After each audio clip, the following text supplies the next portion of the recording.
समय बलवान है। और जब व्यक्ति का समय अच्छा होता है तो छोटे से छोटा व्यक्ति भी बहुत बलवान हो जाता है, और जब समय अच्छा नहीं होता है तो बहुत बड़े से बड़ा व्यक्ति भी बहुत छोटा हो जाता है। आप याद करिए, महाभारत इसकी बहुत बड़ी प्रेरणा देता है। हमारे यहाँ तो कहते हैं समय करे नर ना करे, समय बड़ो बलवान, भीलन लूटी गोपिका वही अर्जुन वही वान। समय बहुत बलवान है। पितामह भीष्म जैसे व्यक्ति को मरवाने में किसका आता है? बोले शिखंडी का। तो शिखंडी इतना स्ट्रांग हो गया और पितामह इतने कमजोर, कारण समय बदल गया। कर्ण जैसा रथी, उसका रथ फंस गया, वो समय ने वो उसका रथ फंसा दिया। महाभारत के युद्ध में जिन 5 पांडवों की तूती बोलती थी, विजय उनकी चरण छू रही थी, उन्हीं पांडवों पर जब समय की विपत्ति पड़ी थी तो आप याद करिए क्या हुआ था। धर्मराज अज्ञातवास के समय उन्हें एक सेवक बन, जो सम्राट राजा थे उन्हें सेवक बनकर, और कौन से सेवक बने थे जानते हो? बोले, उन्होंने जब पूछा कि तुम क्या जानते हो तो उन्होंने कहा कि मैं द्यूत कीड़ा में बड़ा माहिर हूं, मैं द्यूत कीड़ा बहुत अच्छी करता हूं, मुझे जुआ खेलना बहुत अच्छा आता है। इसी जुए के कारण विपत्ति में पड़े और वही कह रहे हैं कि ये जुआ खेलना मुझे बहुत अच्छा आता है। तो कहा मैं तुम्हें जुआ सिखाऊंगा, इस अच्छी माहिर बना दूंगा इसमें। अर्जुन जो अपने आप में इतना स्मार्ट था, इतना बलवान था कि युद्ध में अगर धनुष उठा ले तो विजय पक्की उसी समय हो जाती थी, वही अर्जुन भ्रंडला बन के उसी राजा के राज्य में रहा। द्रौपदी जिसकी दास दासियों की कोई कमी नहीं होती थी, उसे भी दासी बन के रहना पड़ा। भीम जिसके भोजन के लिए एक से एक रसोईया रहा करता था, उसी को रसोईया बनकर वो कार्य करना पड़ा। जब समय बदला तब ये भीम को रसोईया बनना पड़ा। नकुल सहदेव जिन्हें घोड़ों की देखभाल करना पड़ा, ये क्या था? ये सिर्फ समय बलवान था, समय का परिवर्तन था। और आप और हम उसी समय का दुरुपयोग करते हैं। 1 घंटा 1.5 घंटा 2 घंटा लेट पहुंचते हैं और हमारे पास आखिरी सेकंड भी इतनी नहीं रहती कि हम उसको बढ़ा लें। मैं आपसे आग्रह करूंगा, भारतीयों से, सनातनियों से, एक एक सेकंड का सदुपयोग कीजिए। Time management is life management. If you know how to manage your time, it means you know very well how to manage your life. Without your life, without your time, how can you survive? जब difficult time आता है life में तो बड़े से बड़े व्यक्ति को अपने हथियार गिरा देने पड़ते हैं। इसलिए आज आपका समय अच्छा है, आज चौथा दिन है आपको भगवान की कथा सुनते सुनते। 1 सेकंड भी इसमें गंवानी नहीं है, प्रत्येक सेकंड का सदुपयोग करना है और इसका सदुपयोग तुम्हारा कल्याण निश्चित तौर पर करेगा। ये टाइम पास नहीं, टाइम के कल्याण के लिए है ये भागवत कथा। ये माताएं जो सबसे आगे बैठी हैं, सबसे पीछे आई हैं, इनको पहले दिन से पता है कि यहाँ कथा कितने बजे शुरू होगी, महाराज कितने बजे आएंगे, लेकिन सबसे पीछे आके फिर भी बातें करके हमारे ही आप सामने, और कैसा माहौल खराब करते हैं बताओ। देखो अभी भी बातें कर रहे हैं, देखो। हाँ,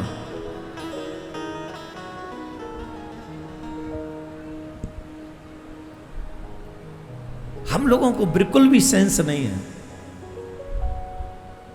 हमने किसी मुसलमान को कुरान, जब वो नवाज अदा करता है, बात नहीं करता बीच में। एक मुसलमान बात नहीं करेगा, हम चाहे उन्हें 100 गालियां दे लें, लेकिन वो अपने धर्म के लिए पक्के हैं। और उनकी नमाज का समय जब हो जाएगा वो उस टाइम पहुंच जाएंगे वहां, और वहां पहुंचने वाले लोग वही करेंगे जो मौलवी कह देगा, और यहां पहुंचने वाले लोग वही करेंगे जो हमारा मन करेगा। यही अंतर है हम में और उनमें। जिस दिन तुम उनकी तरह अपने आचार्यों की बात पर मान लोगे, विश्वास कर लोगे और अपने आचार्यों के बताए हुए मार्ग पर चले जाओ, किसी के बाप की औकात नहीं कि मेरे सनातन पर उंगली उठा जाए।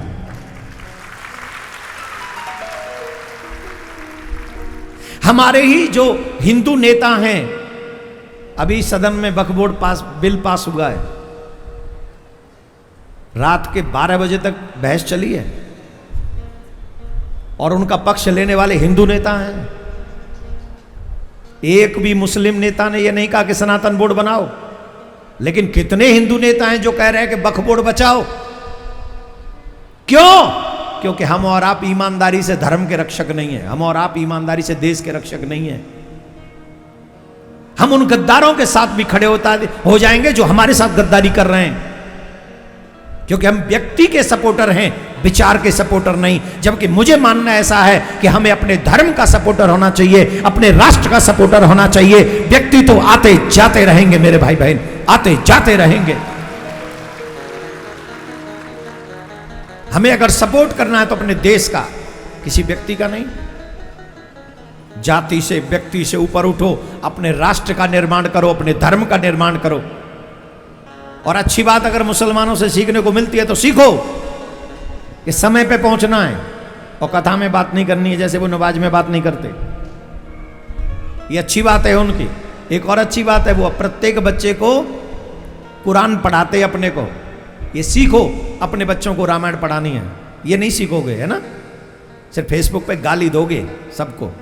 हमें भी गाली पड़ती हैं तुम्हारे चक्कर में। क्या बजे आई हो माता जी? ए लाल साड़ी वाली, सबसे आगे बैठी हो, कै बजे आई हो? अरे बताओ तो। और यहां से घुसी हो बड़ी बूढ़ी होके, कहीं पाम फंस जाए, पाम में मोच आ जाए, फिर कहोगी हैं कथा सुनने गई थी, मोच आ गई, मेरी तो हड्डी टूट गई। दिखाओ इनको कैमरे पे।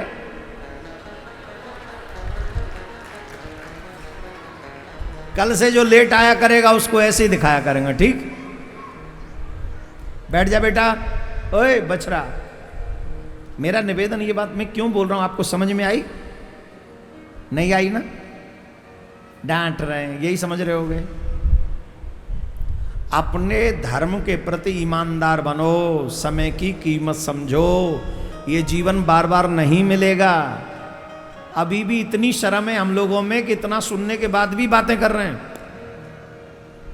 इतनी शर्म है हमारे अंदर भरी पड़ी है, 25 किलो शर्म है कम से कम, अभी भी बतिया रहे हैं।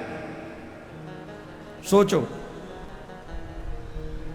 इसीलिए हमारे साथ कोई नहीं खड़ा होता, इसीलिए हमारे हित की बात हमारे ही लोग सदन में नहीं करते जहां करनी चाहिए। और इसके जिम्मेदार कोई नहीं, हम हैं। और आने वाली पीढ़ी को जब संकट देखना पड़ेगा तो वो हमें गाली देंगे, हमें, हमारे ऊपर थूकेंगे वो लोग कि हमसे पहली पीढ़ी हमारे लिए को सुरक्षित करके नहीं गई। और ये सच है। आज मेरी बात ये समझ में नहीं आएगी, कल को पछताना पड़ेगा तुम्हें। और उसके जिम्मेदार हम और आप होंगे।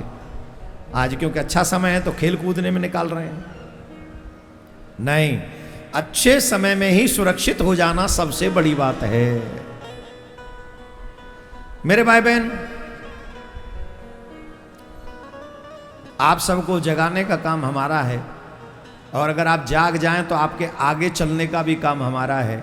अगर आप जागने के लिए तैयार हैं और अगर कोई मुसीबत आएगी तो पहली मुसीबत में झेलने को तैयार हूं। मेरे सनातनियों पर कोई मुसीबत ना आए, मैं झेल लूं, मैं झेलूंगा।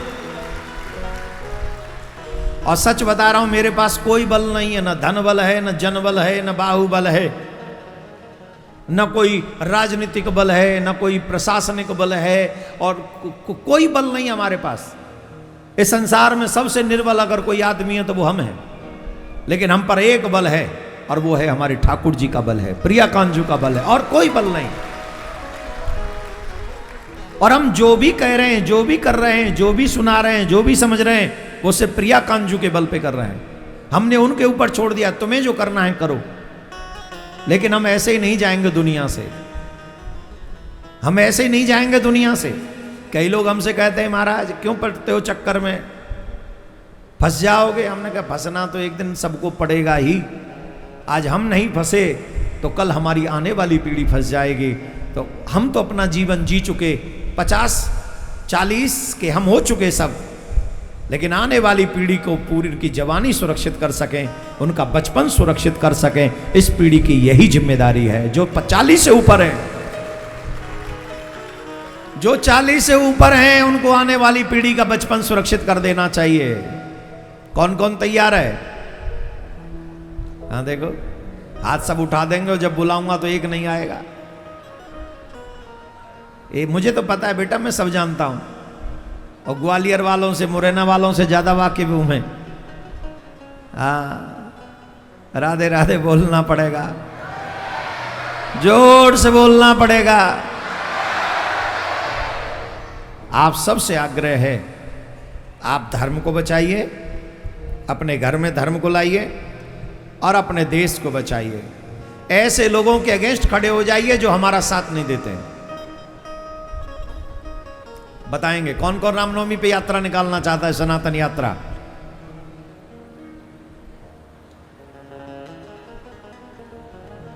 सनातन यात्रा कौन कौन करना चाहता है हमारे साथ? 2 किलोमीटर कौन कौन पैदल चलेगा अपने सनातन धर्म की रक्षा के लिए? हाथ उठाकर बताएंगे, नीचे करो। और जिन्होंने हाथ नहीं उठाए थे कि जो नहीं चलेंगे, वो अब हाथ उठाओ।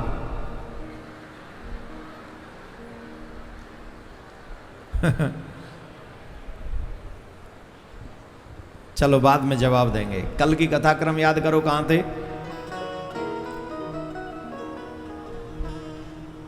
कल आप लोगों ने सुना ध्रुव जी के वंश का, ध्रुव जी का चरित्र बड़ा सुंदर था। उन्हीं के वंश में पृथु भगवान का प्राकट्य हुआ, जो कि 24 अवतारों में से एक हैं। सुखदेव जी महाराज से राजा परीक्षित ने कहा, महाराज प्रियव्रतो भागवत आत्मराम कथो कथम मुनि ग्रहे अर्मत यन्मूलम करम बंध पराभव। महाराज मनु के दूसरे पुत्र थे जिनका नाम था प्रियव्रत। वो बड़े पुत्र थे और वो तो स्वयं भागवत थे, फिर वो कर्म बंधन में क्यों पड़े? वो विवाह करके उन्होंने बंधन स्वीकार क्यों किया? ये युवाओं के लिए बहुत जरूरी है। जितने भी यहां पर बच्चे बैठे हैं, सावधानी से सुने।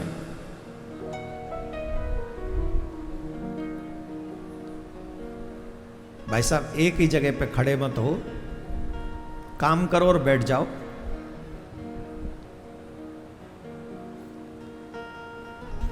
युवाओं के लिए कथा, कम से कम ये प्रसंग सुनना चाहिए। प्रियव्रत जी महाराज बड़े धार्मिक थे, आध्यात्मिक थे। वो विवाह नहीं करना चाहते थे। थे कौन? राजकुमार, राजा के पुत्र थे, पर विवाह नहीं करना चाहते थे।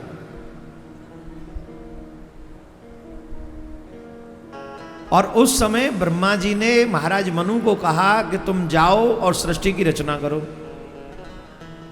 महाराज मनु और रानी शत्रुपा सृष्टि की रचना कर रहे थे। उसी प्रकरण में प्रियव्रत जी ने कहा, हम विवाह नहीं करेंगे। उस समय ब्रह्मा जी ने कहा, ब्रह्मा जी माने दादाजी ने कहा, और स्वयं मनु महाराज ने कहा प्रियव्रत जी से कि तुमको विवाह करना चाहिए,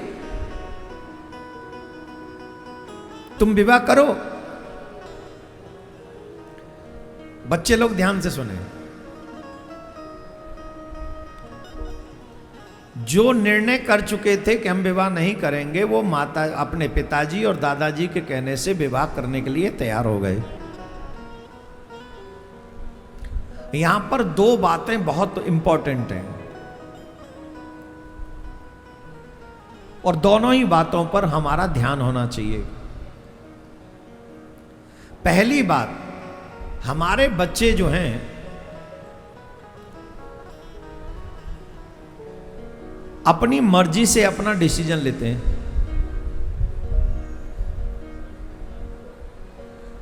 जहां मां बाप के डिसीजन को वो कभी मान्यता नहीं देते। जबकि सच यह है कि हमारे मां बाप ने पूरा जीवन देखा है और हमको अनुभव उनके 0% भी नहीं उनके बराबर। लेकिन संग हमारा गलत है, हमारा फ्रेंड सर्कल गलत है, जिसमें हमें स्मोक करना, ड्रिंक करना, ड्रग्स लेना, मूवी देखना, माँ बाप से झूठ बोलना, घूमना फिरना, नाचना, इसको अच्छा बताया जाता है। और माँ बाप इसे बुरा बताते हैं क्योंकि ये बुरे हैं। फ्रेंड कहता है जस्ट फन, और माँ बाप कहते हैं दिस इज सिन। फन और सिन समझ में आया? What is the meaning of sin? पाप। ध्यान से सुनना, हमारा फ्रेंड सर्कल ये कहता है कि दिस इज फन, अरे ड्रिंक करो, एंजॉय करो, लाइफ है, it's our life, it's our decision, हमारा जीवन है, हमारा डिसीजन है, हमें कोई हमारे माँ बाप थोड़ी सिखाएंगे कैसे जीना है। अरे माँ बाप ही सिखाएंगे कैसे जीना है। मैं तुमसे पूछता हूं, तुम चाहोगे तुम्हारा बच्चा ड्रिंक करे? तुम चाहोगे तुम्हारा बच्चा तंबाकू खाए? तुम चाहोगे तुम्हारा बच्चा शराब पी के नाली में पड़ा हो? तुम चाहोगे कि तुम्हारा बच्चा जुआ खेले, दांव पे लगा दे और वो हार जाए? ये चाहोगे? ये जो अभी आजकल चल रहा है, एक आईपीएल चल रहा है, बोलो चल रहा है आईपीएल, है कि नहीं? आईपीएल जब स्टार्ट किया था क्या किया था? क्या कह के आईपीएल स्टार्ट किया था? ये कह के आईपीएल स्टार्ट किया था कि हम गली गली के क्रिकेटर्स को मौका देंगे, यही गरीब से गरीब बच्चे को हम मौका देंगे कि वो क्रिकेट खेल सके, अपनी पहचान बना सके। यही था ना? जवाब दो, सुना था कि नहीं? 2008 में गरीब से गरीब गली गली में रहने वाले वहां से उठा के लाएंगे क्रिकेटर को और अपने उनको मौका देंगे, उन्हें चांस देंगे कि तुम अपना मौका कुछ करो जिससे तुम्हारी पहचान बन सके। गली गली से क्रिकेटर को लाने वालों ने आज गली गली में, मोहल्ले मोहल्ले में, घर घर में जुआरी पैदा कर दिए। ये उस आईपीएल का दुष्परिणाम है।